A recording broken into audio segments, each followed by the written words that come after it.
This one is called This Isn't About the Number 6. It is the longest poem, and I hope my voice doesn't skip. It's probably my most personal poem in the collection, and it begins on page 47. 6 weeks before you died, we sat together.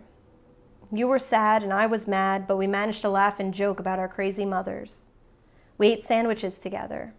We hugged and we shared our last words. Of course, we didn't know then that they would be our last. 6 seconds before I knew you were dead, I wasn't thinking about you at all. I was thinking about the test I had just sat down to take. It was on Shakespeare's sonnets. Then my phone rang. 6 seconds after I knew you were dead, you were all I could think of. I flipped through my memory, tried to recall our last words. I couldn't remember, and I left class in tears.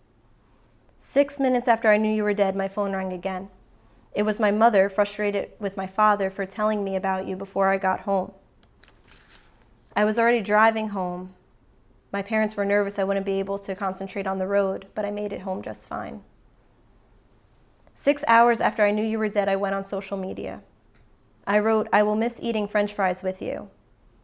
I knew you would know what I meant. 66 hours after you died, I saw you for the last time. Your father screamed my name, and I still hear it. The lipstick you were wearing did not look right. My mother whispered to someone to change it, and they did.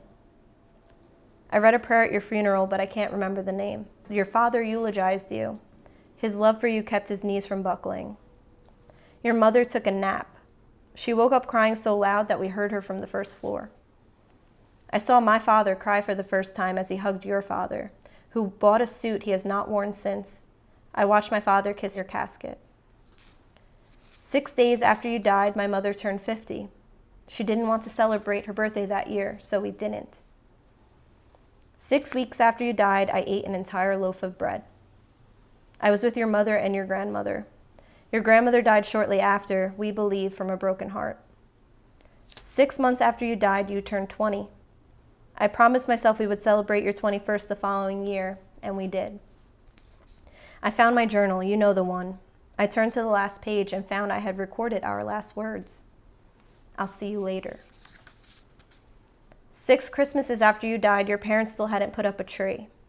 I went to church, wanting to light a candle in your name. 2 times the candle wouldn't light. Very funny, I exclaimed to the ceiling and to you. On the 3rd attempt, that candle sparked, and I smiled. 6 years after you died, I got married to someone who you would have met if you had survived 6 months longer. You appeared in the slideshow, and your father looked at me and mouthed thank you. I still don't know why he was thanking me. I wanted to see your face that day too. 600 weeks after you died, I am having dinner with your sister. We discuss if losing you has made us stronger. I don't want to be stronger, she tells me. I just want my sister back.